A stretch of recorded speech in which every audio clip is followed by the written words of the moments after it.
Chapter 17, The Knife of Consciousness. Some psychologists symbolize the consciousness as a knife very capable of separating us from that which is fastened to us, extracting our strength. These psychologists believe that the only way to escape the power of this or that I is to observe it more clearly, each time with the objective of comprehending it so as to become cognizant of it. These people think that in this way separation of ourselves from this or that I will eventually occur, although it may be just by the width of a knife's edge. In this manner, they say the I separated by the consciousness resembles a cut plant. Becoming conscious of any I, according to them, means separating it from our psyche and condemning it to death. Without question, although apparently very convincing, such an idea fails in practice. An I which has been cut off from our personality by the knife of consciousness, thrown out of the house like a black sheep of the family, continues in psychological space. Transformed into a demon of temptation, it insists on returning home. It does not submit so easily. In no way does it wish to eat the bitter bread of exile. It looks for an opportunity, and when we let down our guard for a minute, it accommodates itself anew within our psyche. Gravest of all is that within an exiled I, there is always a certain percentage of essence, consciousness, imprisoned. All those psychologists who think this way have never been successful in dissolving any of their I's. They have actually failed. No matter how hard one tries to evade the question of the Kundalini, it remains a very serious problem.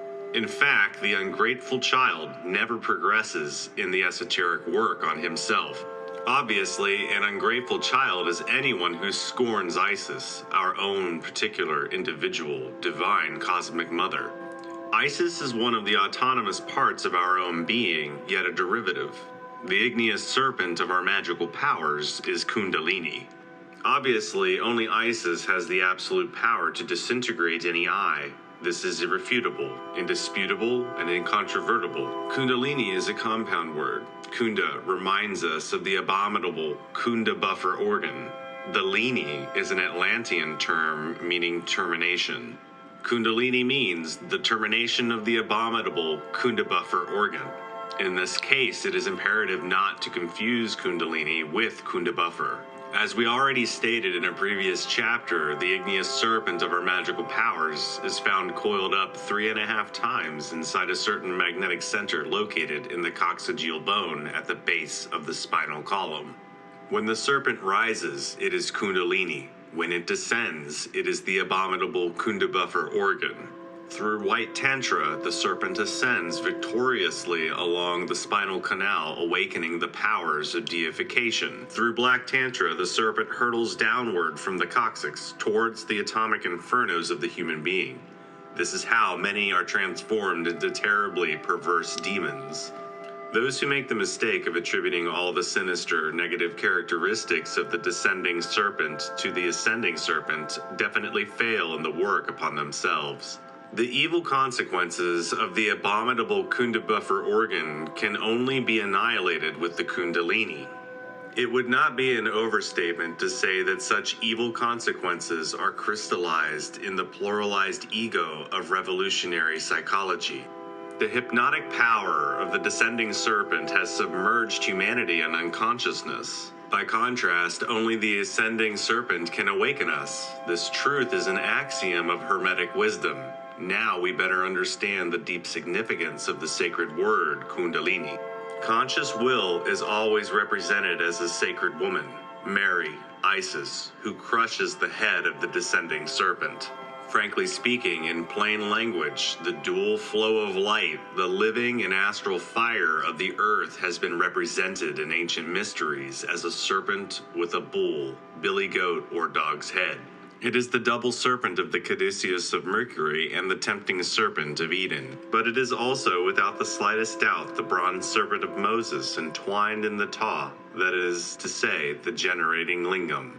It is the male goat of the Sabbath and the Baphomet of Gnostic Templars, the Heil of universal Gnosticism, the double tail of the serpent that forms the feet of the solar cockerel of Abraxas. The black lingam inserted in the metallic yoni, symbols of the god Shiva of Hindustani divinity, is the secret key to awaken and develop the ascendant serpent or kundalini.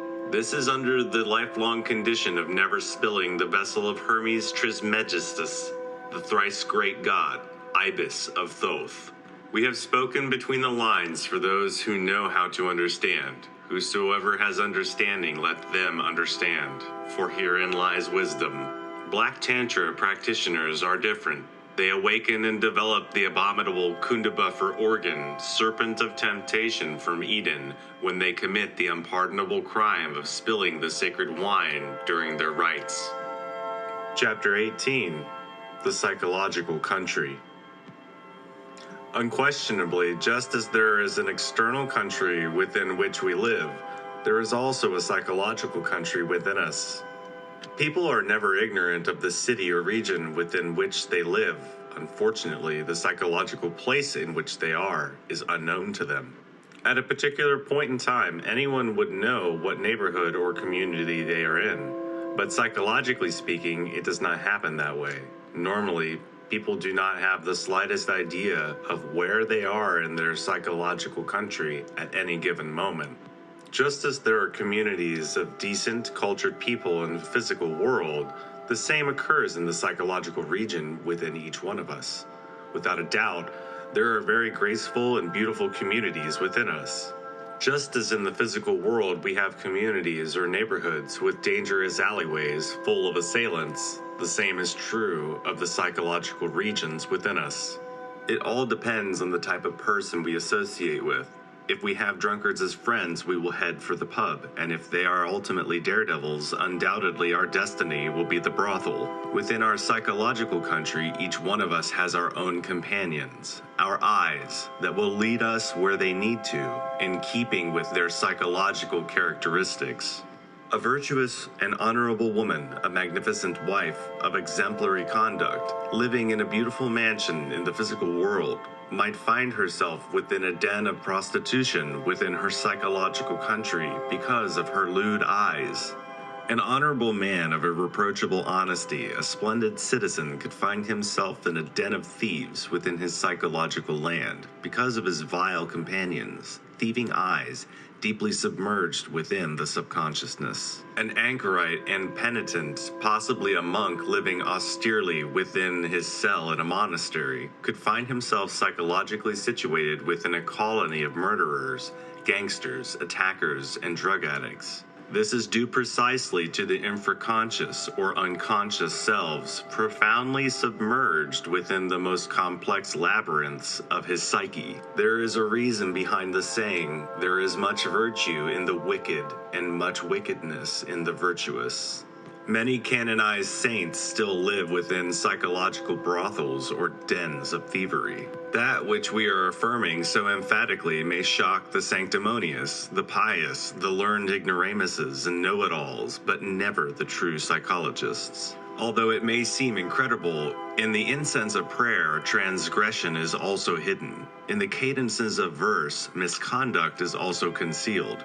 And beneath the sacred dome of the most holy sanctuary, crime drapes itself in the robes of sanctity and the sublime word. Within the profound depths of the most venerable saints live eyes of brothels, of theft, of homicide, etc. They are the inhuman companions hidden in the bottomless depths of the subconsciousness. Many have suffered for this reason, many saints throughout history. Let us remember the temptations of St. Anthony and all the abominations against which our brother Francis of Assisi had to fight. Nevertheless, not everything was revealed by those saints, and the majority of anchorites kept quiet in this regard.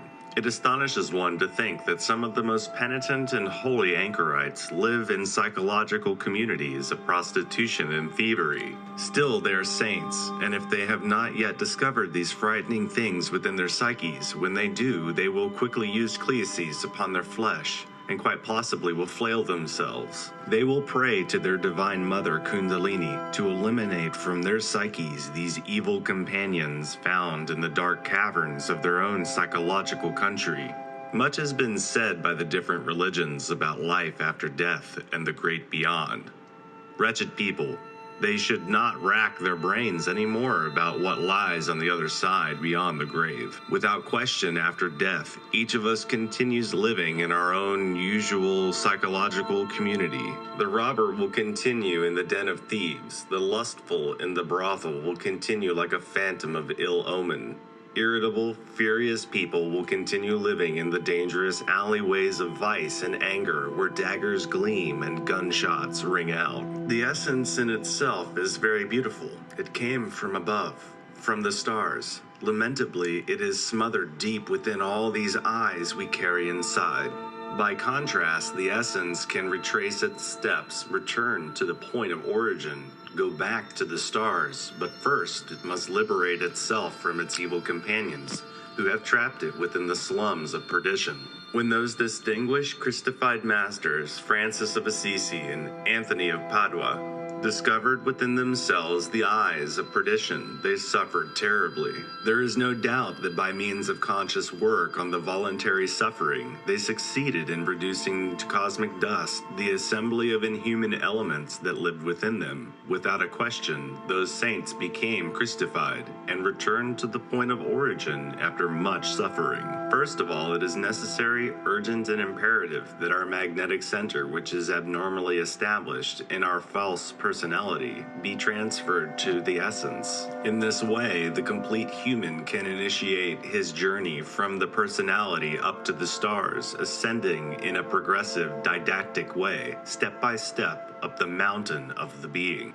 As long as the magnetic center continues to be established within our illusory personality, we will live in the most abominable psychological dens of iniquity, although appearing to be splendid citizens in everyday life. Each of us is characterized by a magnetic center. The magnetic center of a merchant is in trade, and for this reason they are involved in the marketplace and attract those with whom they have an affinity, buyers and traders. Scientists have in their personality the magnetic center of science, consequently attracting all scientific things, books, laboratories, etc. The esoterist has the magnetic center of esotericism within. This type of center evolves differently in relation to the personality. Undoubtedly, for this reason, transference occurs. When the magnetic center is established in the consciousness, that is, in the essence, then the complete human begins his return to the stars.